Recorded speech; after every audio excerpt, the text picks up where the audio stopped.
Hey, how you doing? My name is Amir Glenn, and I'm the co-founder of Wealth Beacon Group Foundation. Welcome to Shine Academy. Shine stands for Smart Habits, Inspiring Next Level Excellence. And today is another step towards you building the future you deserve. Let's grow, let's learn, let's shine together.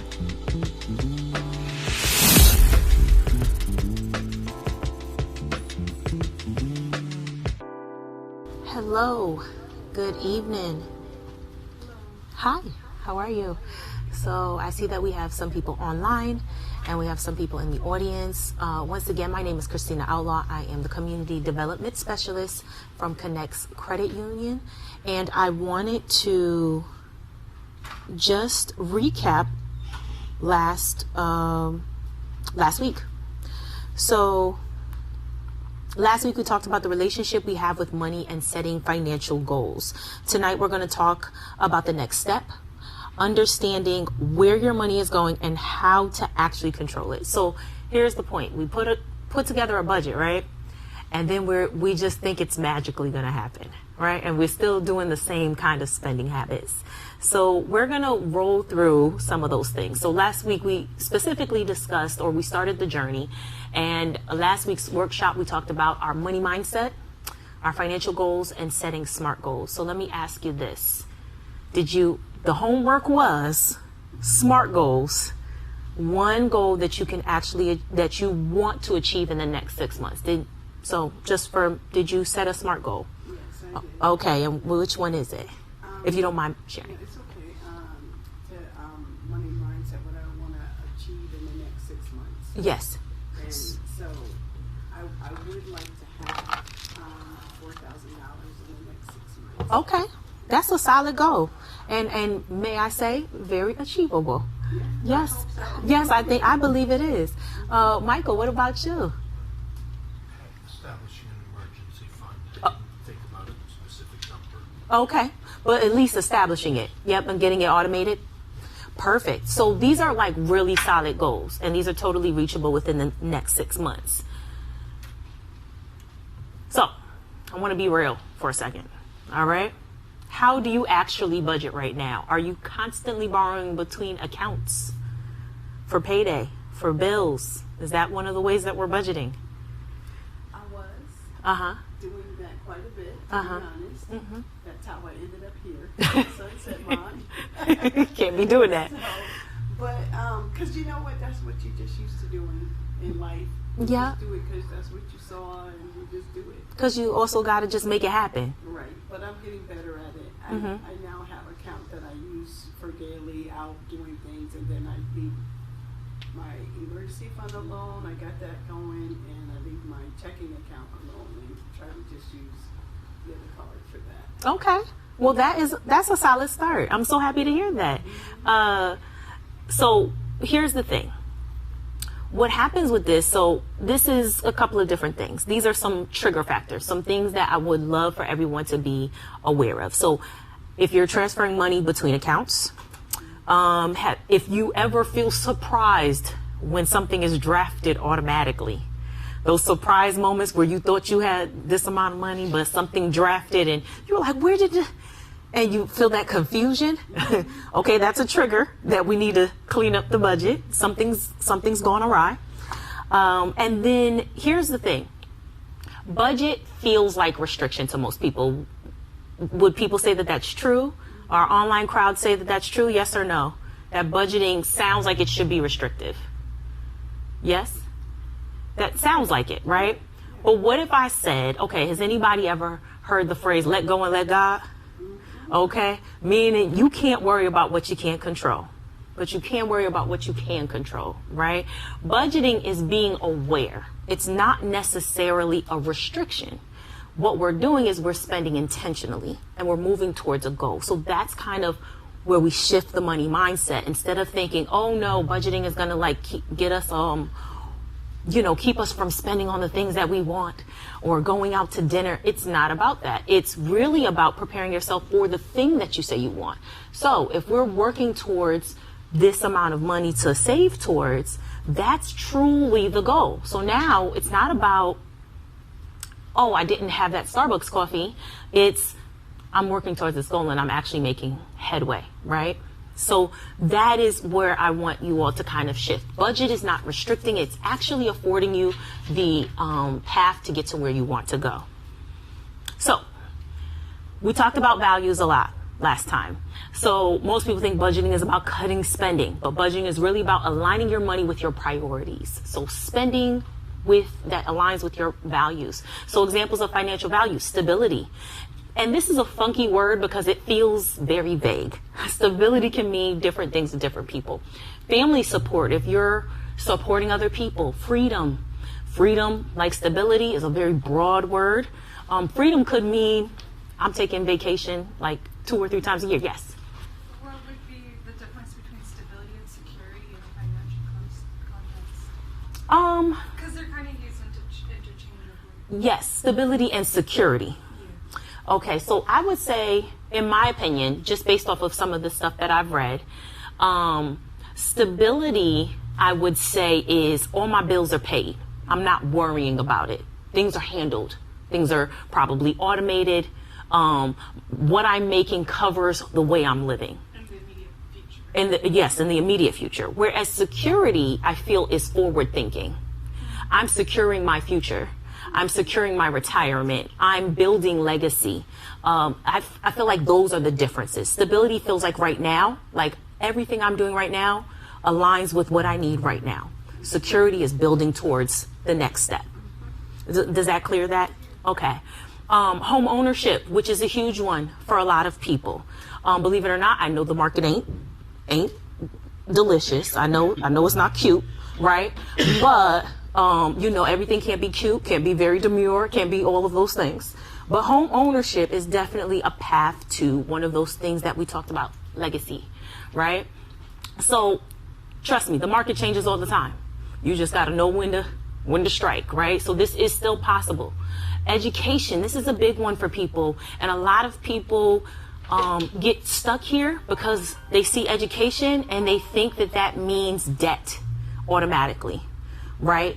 This is something that you can budget for. Even if you're an adult going back to school, this is something that you can budget for. This is something that you can put into moving forward, right? Travel. Okay. Travel. Does anybody think that travel feels frivolous? When I say the word travel, does that feel frivolous to you? Sound frivolous? You're like, no, absolutely not. Michael's like, I don't know. Yeah, I mean. It's feeling frivolous to you? Yeah, but I guess it's really not. I guess if you go all out, Yeah. it's frivolous, but because then you could maybe do more than one trip if you go. Right. Not go all out. Right. Okay. So go all out. Okay. Not go all out and do multiple trips over time. Yeah. Makes more sense. I feel like you have expensive taste. That's why you said all out. You know what I mean? All out. But travel, to be honest with you, what's the point if you're not able to actually put yourself in a position to learn and explore other things, meet other people? I honestly believe like there's billions of people up here on this rock, right? Why not go see what it looks like? Right? So travel's not necessarily a frivolous thing. It's really, truly something that if that's something that you want to see and be a part of, that's something you can budget for. That's a value. I want to be very clear. Vacations are not frivolous. Taking time to relax and recharge are not frivolous. How you do it, which I think is important, what Michael brought up, is definitely the difference, right? Maxing out credit cards, instead of planning forward and just ahead. My parents I think they're professional retired people at this point because they plan their cruises, their international trips, and absolutely everything they want the year prior. So they're going to Vegas, right? Honey, this was planned last year, okay? And my mom said to my dad today, actually, she was like, listen, don't do anything to break anything because we're leaving next week. Okay, like get yourself together. Don't pop a hip. Don't do nothing because we gotta leave, right? So this is something that they've budgeted for. It's already taken care of, and they're moving like it's not even a thing because they've already paid for it, right? Retirement and giving back, these are all values. So this is what I want to just have as a quick reflection, right? Think about your last 3 purchases, and we can do this internally, okay? No judgment. Think of your last 3 purchases. Were they based on need, habit, emotion, or convenience? All of the above. Okay. All of the above. All right. You said all of the above. How about you? What were they based on? Convenience and need. A need. Okay. All right. What about our people online? What were their last 3 purchases based on? Need, habit, emotion, or convenience? They typing? No? They don't know yet? Okay, so We got one. Convenience. Convenience. Okay, convenience is big. So I would like to report with an update to the group. Okay? I have retired my Wingstop stops. You know, I'm no longer going for moments of stress. I've recovered. And you know, thank you. I appreciate you. I need that support, right? So I did not do an emotional purchase this past week, right? I did do needs and habits. So this is really somewhere, you know, where they say, how do you kind of like regulate? If you kind of stop and kind of say, check it off the box, like, what is this really, if it's outside of your budget, is it fulfilling one of these things? And if it's a convenience, not saying that that's bad, right? Because sometimes you're saving time. If it's a convenience, is this something that you can cover? All right. So there's nothing wrong with any of these things. Maybe this one a little bit, just a touch.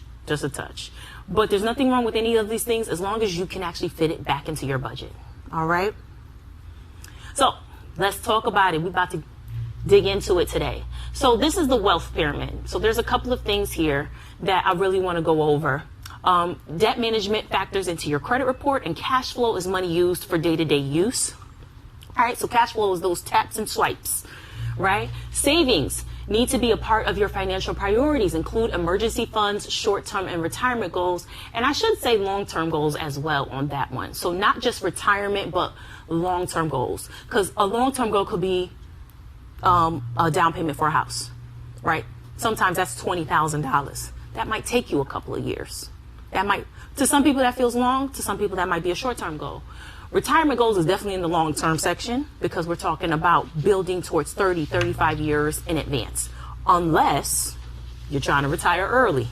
Then retirement goals looks very different, right? You're trying to retire in, you know, at 35 or 45 or 50 before the government recognizes that you should be retiring. That's an early retirement. Then this looks different for you, right? The other piece here is investment. So I put that in the middle. And the reason why I put that in the middle, because I feel like if you have these 3 moving the way they need to, this is kind of like your last stop. Is everybody following me on that?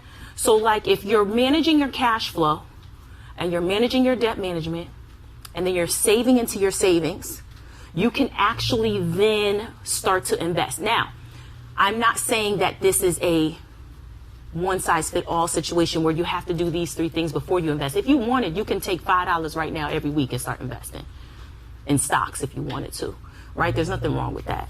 What I'm saying is that if you want to start regularly investing, you know, on a regular basis, you want to kind of get these 3 in line, right? And that's another piece of budgeting, all right? Making sure that you have control over what your cash flow looks like, aka your budget, knowing where things are going. That's the cash flow. Debt management, healthy debt management is really about making sure that your bills are paid. And I'm not talking about utilities or apartment or anything like that. I'm talking about your credit card, your loans, your car, whatever that looks like. Savings are those items. Now, if I had to ask you, I don't know if we talked about it already, we might have.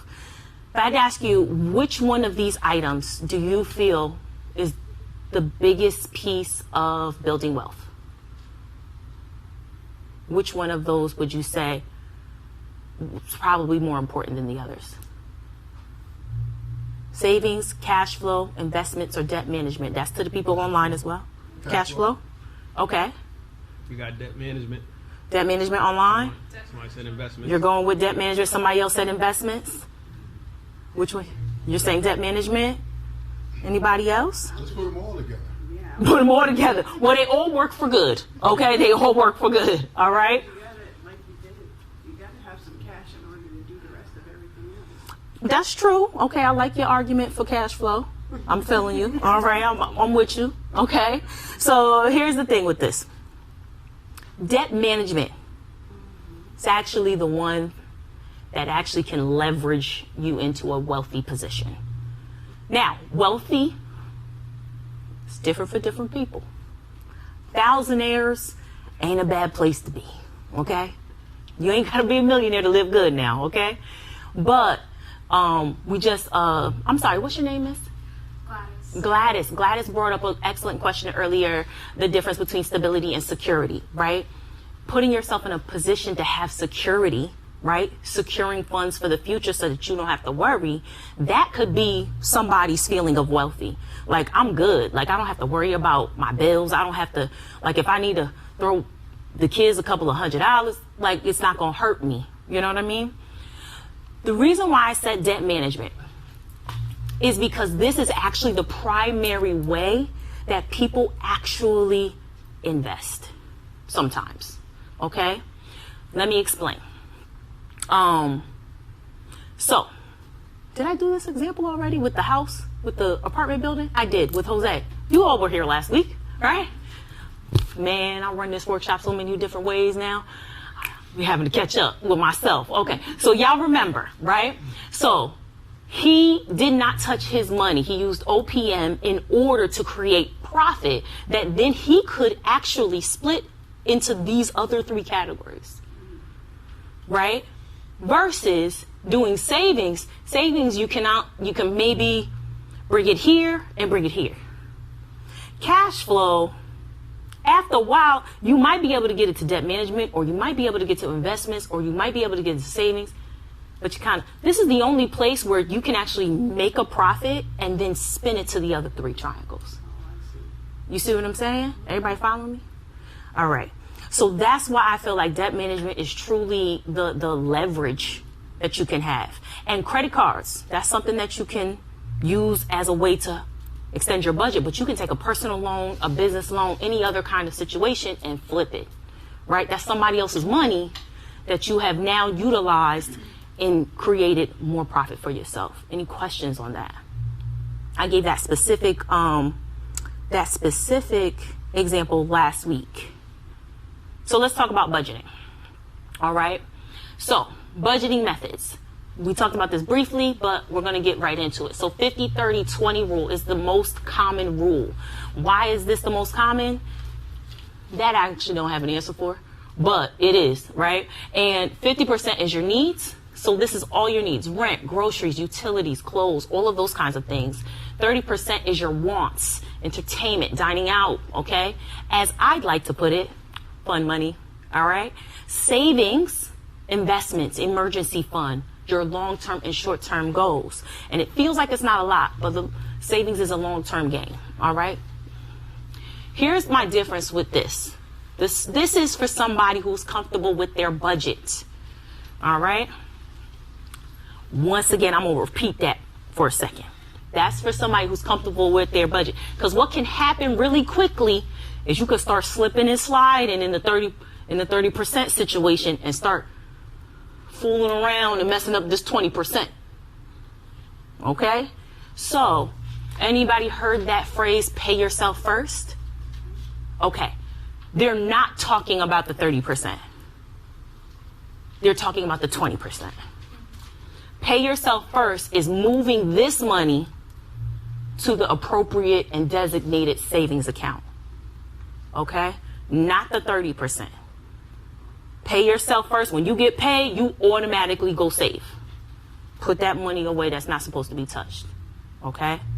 30%, I recommend you do move this to a whole nother checking account.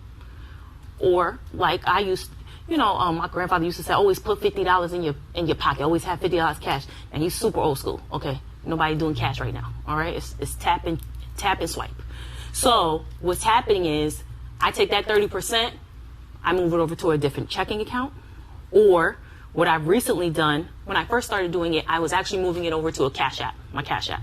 So now, because Cash App don't have once it's spent, right? So that's what I loved about it. Once I ran out, I knew that my fund money was done, okay? What I now do is take this amount and actually have it directly deposited into a whole nother bank's checking account. Immediately.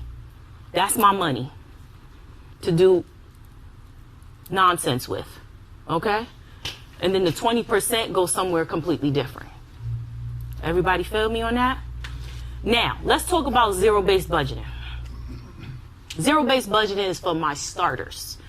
Never done a budget before. You always slipping and sliding. All those kinds of things. Let me tell you, this for you right here, okay? My Amazonian chicas, my Shein senoritas, okay? My people out here with the Fashion Nova mommies, you know, this is for you. Zero based. Let's do that, okay? Because we need to assign $1, even if it's for those Fashion Nova jeans. I know the sale came up, but it's not time for you to do that right now, okay? We're going to save, right? Summer coming up, I know you're going to be in that Shein shopping online in that Shein website trying to get all that new stuff, correct? Listen, I'm looking at y'all. The people giggling is the ones who's got this problem, right? Okay, summer's coming up. You know what? Let's save for looking good, okay? Save for a cause. Save for looking good. Now we're budgeting to look good. I like the sound of that, actually. That's healthy looking good, okay? So what happens here, every dollar has a goal, meaning when you are finished with your budget, you should have $0 left. So this is not a bad thing. This is just saying I took $200 and I put it to savings. In my 30% in my wants, I know exactly I'm going to spend, I got some super cash for Old Navy. I'm going to spend $100 over there.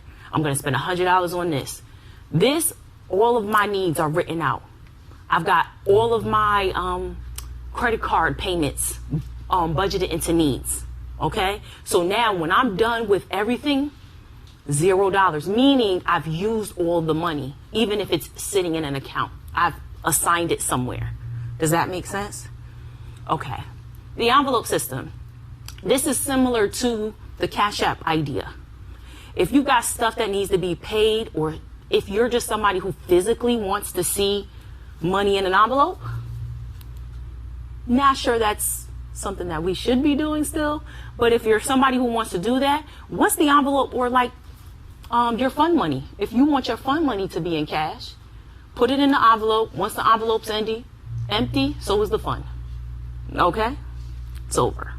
Right? And then automated budgeting tools. Here's what I love about automated budgeting tools. They're automated. You don't have to think about it. You think about it one time. Make the plan, set the plan. And what's beautiful is that this actually is great with a lot of mobile banking apps. Okay? A lot of them have this scenario where you can actually determine a specific amount or percentage of an income once it comes in, and it will automatically transfer it to another account. All right? So this is what I love about this. Most of these automated budgeting tools are third party. What does that mean? That means that they're not built into your mobile app for your bank or your credit union. So you have to manually do it. But what it does do is it can break down your spending habits. So remember I told you, get your e-statement, look at your e-statement, print it out, highlight it, all that good stuff. You can use, like I use Rocket Money. Rocket Money breaks down everything. Okay? So now I can see how many times I wasn't supposed to be at Starbucks. I can see how many times I went to go get gas, all of that. So I connect my credit cards and my debit cards to the automated budgeting, and it breaks down how I'm spending. Now I can see in real time what I'm doing. Okay? Any questions on this? No questions? We're good? Let's have a moment. Let's work it out. So I want you to know where to find your resources.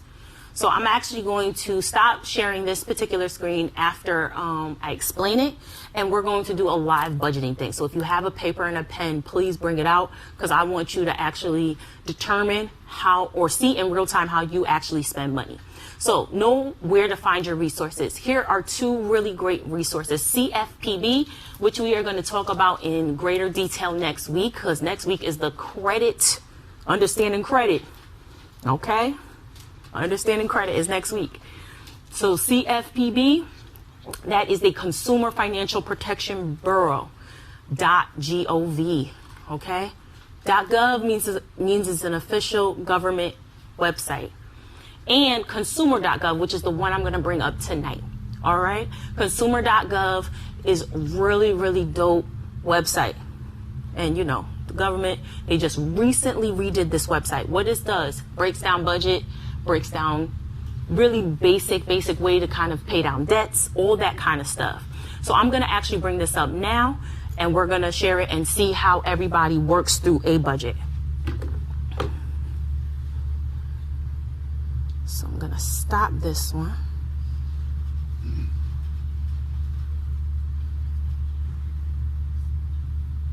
Does anybody have any questions about budgeting in general, or how they're actually budgeting right now? Does Connex app, you guys have a budgeting thing? Yes, we do. It's called Goal Builder. Yes. Thank you so much for asking that question. Advertising connects. Appreciate you.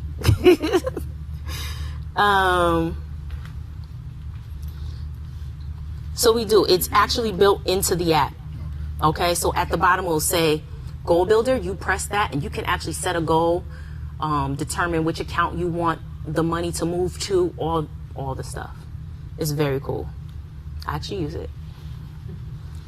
All right, so I'm bringing up consumer.gov right now. I'm going to share the screen.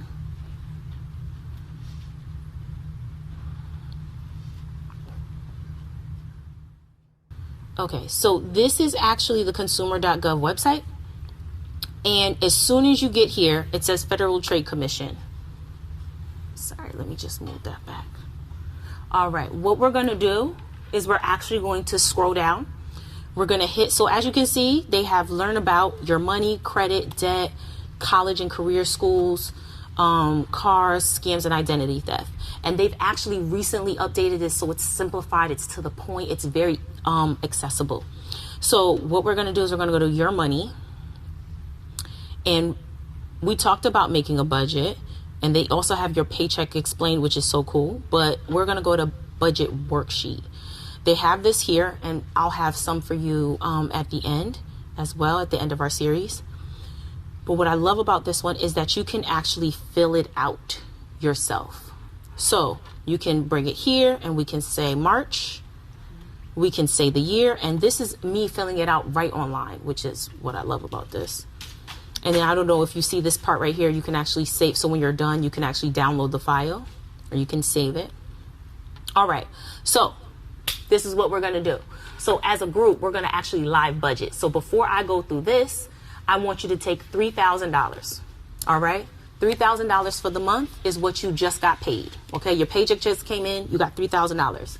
I want you to tell me how much of that $3,000 you are spending on needs, wants, and savings. Where is it going? If you had $3,000 right now in your paycheck, it was for the month, 50, 30, 20. If you're using the 50, 30, 20 rule, or think about your actual expenses right now, okay?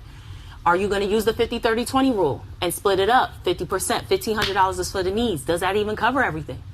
30% for your wants and 20% for your savings. And if you're going to take that savings, where are you going to put it? So I'll give you a few minutes. I want you to put it on down.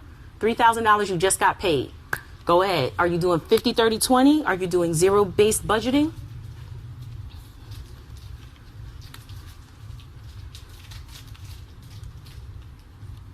And so my people online,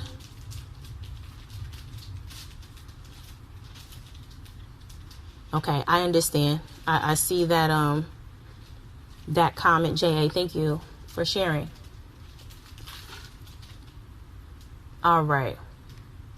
So if you were to split that, that's $1,500 for needs.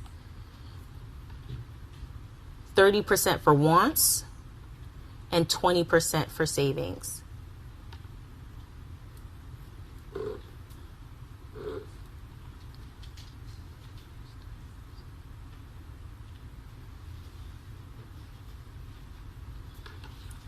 All right, and when you're done, or when you think you have an idea, you can just look up, and then I'll share what those were, and we can discuss where you think that you would have spent the most of that money.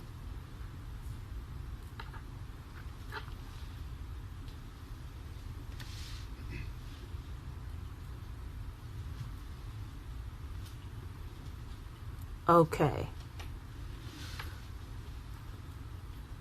So if we have $3,000, we've got $1,500 going towards needs. What are we covering? Mortgage? Automatically. Okay. Do we have a car? Okay. Food. Definitely. But since we hold on one second, let's clarify food. Not the wants, the groceries. Oh, okay, the groceries. Okay. I'm just making sure we on the same page. Okay, not the wants. You automatically went, not the wants now. Not the dine out. All right, you said utilities, right? Anybody else? What else are we covering with the needs? Car note, student debt. Student debt. I don't know if that's a need. The government need to just forgive. I don't know. It's my personal opinion. Just forgive it. It don't make no sense, right? Okay, I'm going to skip the 30% because that's $900, okay? That was $900. So if we take the 20%, right? What are we spending that on? The savings, how are we separating that? You have $600 in the savings pot. What are we doing with it first? How are you splitting it up? Where are you putting it? You got $600. Where are you going? Where are you putting it? Are you putting the whole thing in the emergency fund? Probably not. So $600, how are you spending it? What are you doing with that savings? You see how theory and real life don't match up sometimes? No, seriously, because like conceptually, it sounds good, right? Oh yeah, I get it. But then when you sit down, like, where am I actually going to put it? Go ahead. It's a question, right? Yes. So for health, I was putting that under savings as well. So I got emergency savings. Emergency is one, savings. I want to save some in health because as you get older, you're going to need more money for your health. Okay. You don't have the proper insurance, or even if you do these days. So Okay. that's what So health, so extra expenses, like are you spending extra for a copay on prescriptions or extra copay on visits? I was thinking more like long-term care, Okay. and things like that, because I've been through that with my parents. Mm-hmm. They had private insurance, and when that ran out at some point, there was no money left for for health once they ended up in the home because Gotcha. blah, blah, blah. So Okay, so this is off script, okay? That's not part of the Sorry, script. but Okay. it's for my- No. This is great because I didn't get to talk about it as much. So the reason why I bring it up is because I'm glad you brought it up. So anybody heard of an HSA, a health savings account? Do you know how to actually use it? Okay, so HSA. So we throw these words around, we hear these acronyms, right? And then we don't know actually how to use it. Think of an HSA as a savings account just for health. And so what it does is you can actually split or do direct deposit into your HSA, right? And it actually can do what you're talking about. This is another cheat code. How many people in the room have life insurance? How many people have life insurance and it's term? Is it term life insurance? Or do you know what it is? So you don't know what it is? Is it through your job? Most likely that's term. Okay. Term life insurance. I know we off script. in the back, Wealth Beacon, work with me, okay? All right, okay, thank you. All right, so term life insurance means it's for a term, a time. Once we have reached the time limit and you have not passed away, that money belongs to the insurance company. It's not going nowhere else. Okay? So if you got a 30, it's going to sound crazy what I'm about to say. Bear with me, okay? If you have a 30-year term life insurance, maybe on the 30th year you should just kind of go, because nobody's going to get the money. You with me? It sounds crazy, but it's the truth. It's the way it works, okay? There's whole life insurance. Then there's universal life insurance. Heard of the other two? Yes, okay. So whole life insurance is kind of like the GOAT, because the whole life insurance, you can actually build short-term disability into it. You can actually build cash value into it. You can actually earn earnings index off of the stock market without losing any money. If the market does bad, nothing goes against you. If the market does good and you have a certain percentage of yield, your cash value actually extends. And then over the years, you can actually utilize it as your own bank. Now, that's a different topic for a different time. I'm just making you aware that this is a thing, and HSA is something that you should definitely look into. Banks, credit unions, financial institutions offer HSAs. Okay? Yes. Just a quick question to the HSA. I hear my job offers something like that, but they say if you don't use it, you lose it. Do you know what? That it depends on the job. Okay. Because what happens is the job itself is required in most states, especially in the state of Connecticut, because we're an insurance state. They're required to provide health insurance, which means them themselves are not providing it. They're getting that coverage from a third party. So they have to actually go to a brokerage, choose a company to offer that health insurance policy to you all. And then you have to say, I accept or deny it. You have to. That's why they're always on you when open enrollment comes around. Please tell us yes or no, because we need proof that we offered it to everybody and everybody responded. So they're held accountable for that. So it depends on the broker and what the specific qualifications are in that, because all HSAs are not built the same. Yes, go ahead. Maybe that's a flexible spending account? Yes, that's the one, the flexible spending account. So, and then they have, one of the broker, a lot of the brokers have a one where if you decline, you get a payout. That's not common, by the way, but that's another option. So please ask those questions. Sit down with HR, book an appointment, let them know, hey, I need a full explanation. Yeah, you sent me a whole bunch of documents, but break it down to me. That's their HR. That's their job, by the way. That's their job. They're supposed to be there to answer all your questions. Please ask them. Don't let their attitude, if they do have an attitude, not all HR people are if they have an attitude, don't get up. Continue to ask those questions, because that's their job. Okay. So I thank you for asking that HSA question, because a lot of people don't know that is actually a financial product that your bank or credit union can actually provide for you. All right. Okay. So we had $600. So she said health, emergency, and savings.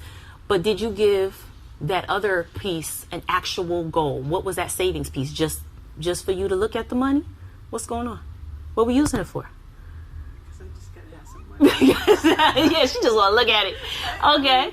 Well, am I going to invest it or something? Or I don't know. Are you? If money's not making money for you, or you're not using it, you and money should probably not be together. So use it. So use it. Save it, use it, invest it. Just designate a use for it. Okay. Okay? Because if you designate a use for it, let me tell you what's going on. My Amazonian chicas, my Fashion Nova mommies. Okay? I'm not gonna sit here and shame y'all. I'm an Amazonian chica. I gotta relax. Okay? I do not need whatever it is. Whatever's in my cart right now, I know I don't need. It's just there. Okay? It's addicting. Right? You don't need it. Okay? Unless you do need it. but I don't need it. I really don't, right? The special keychain to fit my particular key for my particular car. That's so unnecessary. We all know that's unnecessary, but you put it in the cart anyway. It's only $10, right? Y'all, see? Y'all smart because y'all have the same struggle, okay? That's the problem. All right, let's go to 900. That 30% was big, right? What are we spending that 900 on? Talk to me. What are we spending that 900 on? You have an idea. I saw the smile. What are you spending that 900? Clothes, going out, and by going out, I mean going to a bar, having Okay. a nice meal. Gifts. Gifts. Okay, these are wants. Others. Right. I like how you designated gifts and gifts for others. So there's gifts for myself. I love that. And gifts for others. There's nothing, guys, we need to stop shaming buying stuff for ourselves. You work hard. You out here doing your thing. You're making, you achieving your goals. Buying stuff for yourself is not a bad thing. So budgeting and working towards a goal does not mean that you can't buy stuff for yourself. So just because we're saying save doesn't mean we're demonizing the other thing, okay? So yes, going out is cool. I'm a movie person. Like, I'm like teeter-tottering between whether or not I should become a Fandango member or something. You know what I'm saying? Like, that's a need. That's a decompression. Remember I talked about joy last week. Joy is necessary. So yes, and I'm feeling, you said shopping for clothes. I'm seeing what's going on here. I'm seeing the matching. You know what I mean? I feel you. All right, so when you actually are budgeting, that's what you should be doing. Where is it actually going to go?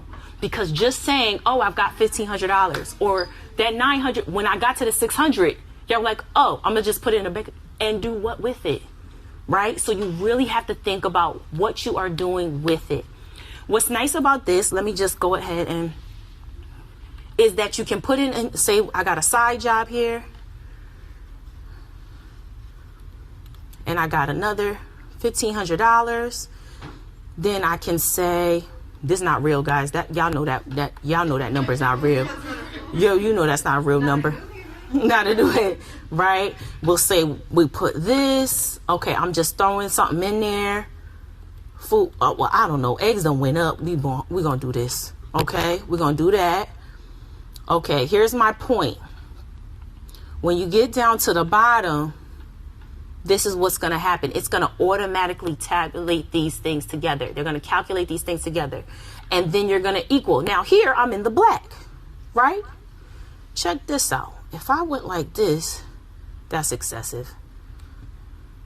Okay, hold on. Let me do one other one just to show. All right, now you see this? In this little, we got problems and situations, okay? This means that you are spending more than you're making. How? I do not know, okay? I do not know, but I think it starts with a C, and it's called credit card, okay? So what happens here is if this is what you're going to look at, that's when you know you need to cut. And it shouldn't be like cutting any old thing. You need to comb through your expenses. Any questions on that? Okay, perfect. So emergency funds. So we've been throwing that phrase around a lot. So here's how you break it down. You want to aim for 3 to 6 months of expenses. So in order to even understand what that number is, you actually have to assemble your expenses for right now. Let me be clear. Your expenses for right now, if this includes debt pay down, in 6 months, that number will not be the same. Is everybody following me on that? So for instance, if you have $5,000 worth of credit card debt, but you have built into your budget to pay down that $5,000 worth of credit card debt, and you're taking a pause for 3 months on spending on those credit card, using those credit cards, and all you want to do is pay it down, after that 3 months is up, you've just freed up money. You following me? So what happens is that this is why you want to make sure that you're reviewing your budget every month, okay? Because if one of those goals is to pay down debt, like say that's my goal for the next 6 months, have no credit card debt. By the end of that 6 months, your money's going to look different because now we're not paying on credit cards anymore. So then what do we have? We might have an additional $400 cash flow. Now, okay. Let me shake you before you do it, okay? You pay down the credit cards and you free up $400 or $500. This is what I don't want you to do. Shop. Okay? Okay? What I want you to do is decide your next SMART goal. Where we putting that $400? Is that $400 going to go towards, now I'm taking that extra $400 and now I'm going to put it elsewhere? Am I saving towards a new car? Am I saving towards a house? Am I putting it towards student loan debt? Bring a plan. So once you loosen up money, assign it now. If you're a fashionista and your goal is to go through this life looking absolutely fabulous, then go right ahead. I'm not going to stop you. But the budget is $400. Okay? That's all I'm saying. This is going to change if you actually stick to your budget. The first step, though, is start with $500 to $1,000. Trust me, it's easier to do than it looks. You can save $500 to $1,000 probably within 4 pay periods. Everybody follow me? If you really went aggressive, just for a second, $250 every pay period, boom, there you go. You got $1,000 starting your emergency fund. Just $250. If we start with $100, $200, whatever the number is, get here first, okay? Then automate savings for consistency. Work that budget one more time. Where do I want things to go? Ask yourself this question. Where do I want things to go? And then automate it. If you really want to make sure you don't see certain money, go to HR and says, listen, I need you to take $200 off RIP and send it to this account over here. I don't need to see it, right? Because if I see it, I'm going to spend it, right? So that's a good way to kind of do that. And last but not least, check your rates. Use a high yield savings account. Does anybody remember high yield? What numbers those are? What did I suggest you start with? Don't put your money in a bank account, in a savings account, any lower than what? 2.6. 2.6 and up. But actual high yield or what numbers? Actual high yield. 4 and 5. 4 and 5. You're going to see that at credit unions. You're going to see that at online banks. Okay? 4 and 5 are actually considered high yield in this market. Believe it or not, high yield used to be double digits back in the day. No lie. Okay? I've never seen it in my lifetime, but from what I hear. Okay? But right now in this market, 4 to 5% is actually considered high yield. But if your money is going to sit in a savings account, please make sure it's 2.6 and up. All right? Okay, so now that we've got that, staying on track.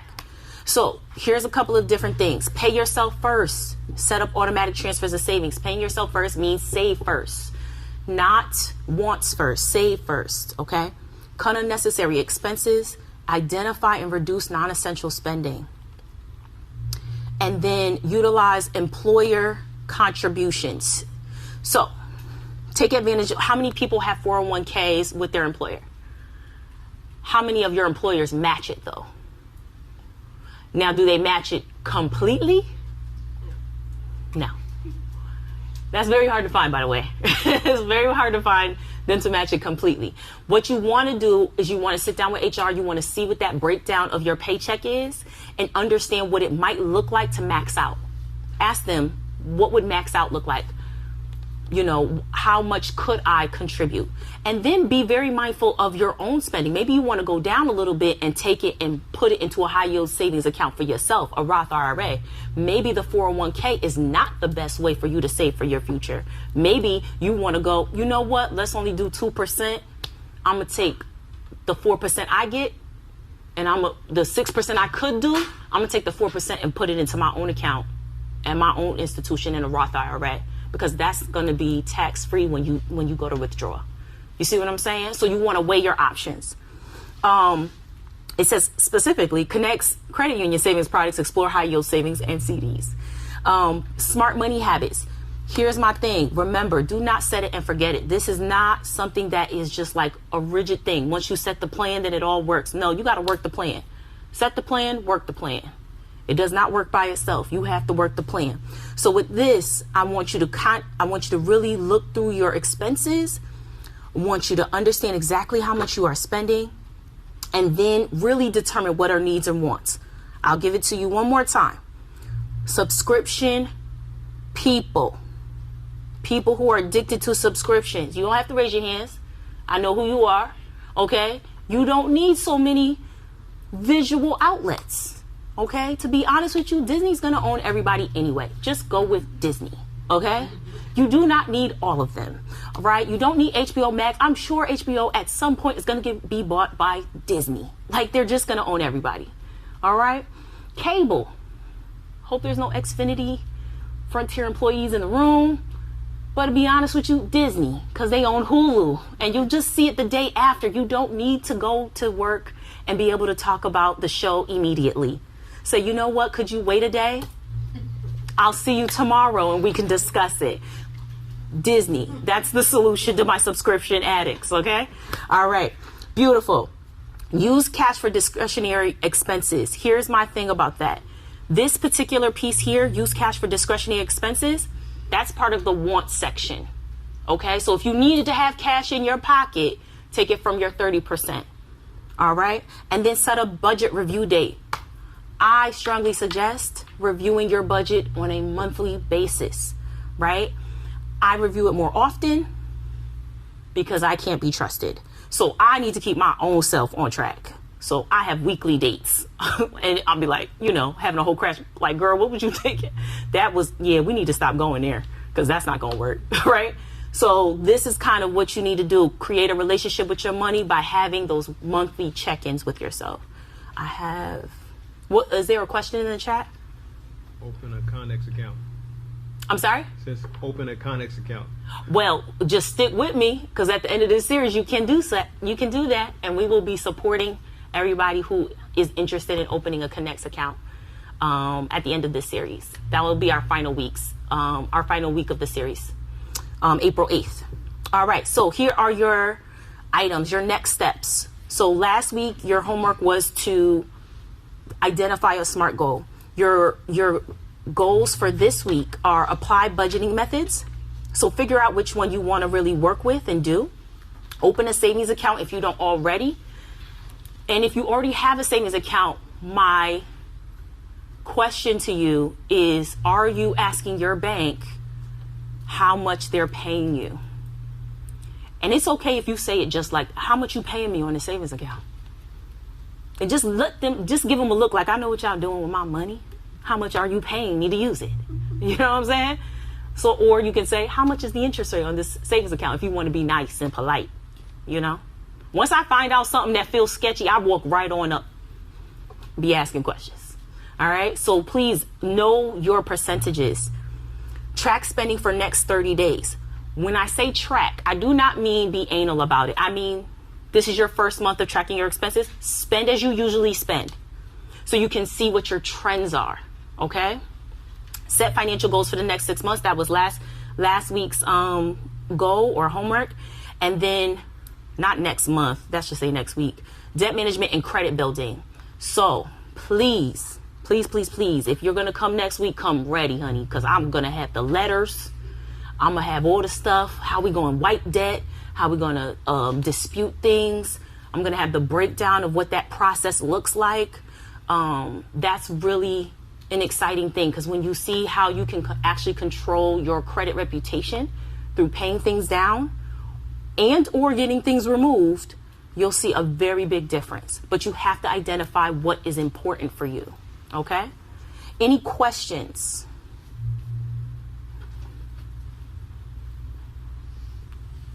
Look at that. That's only an hour. Look at us on time. What branch are you at? Oh, honey, this is my branch. This is me. I am my own branch. No, I just play. I don't have a branch. I work for HQ. Yeah, so I don't go in. I live in the community. Oh, that's nice. Yes. So yeah, these are all of our branches if you're interested in visiting one of them, but you do not actually have to visit any of them. I want you to just concentrate on this for right now, because guess what? We're bringing the branch to you right here in this room. So we will have actually, which is so dope, we will have branch managers here we'll have managers from all these different branches here to actually help you open accounts. We will have incentives, meaning that the savings account that costs $25 for you to become a member, we're going to be covering that. If you would like to put money into an account that night, all you have to do is write a check and say, hey, I want to start an account with this amount, but it only costs $25 to open an account with us.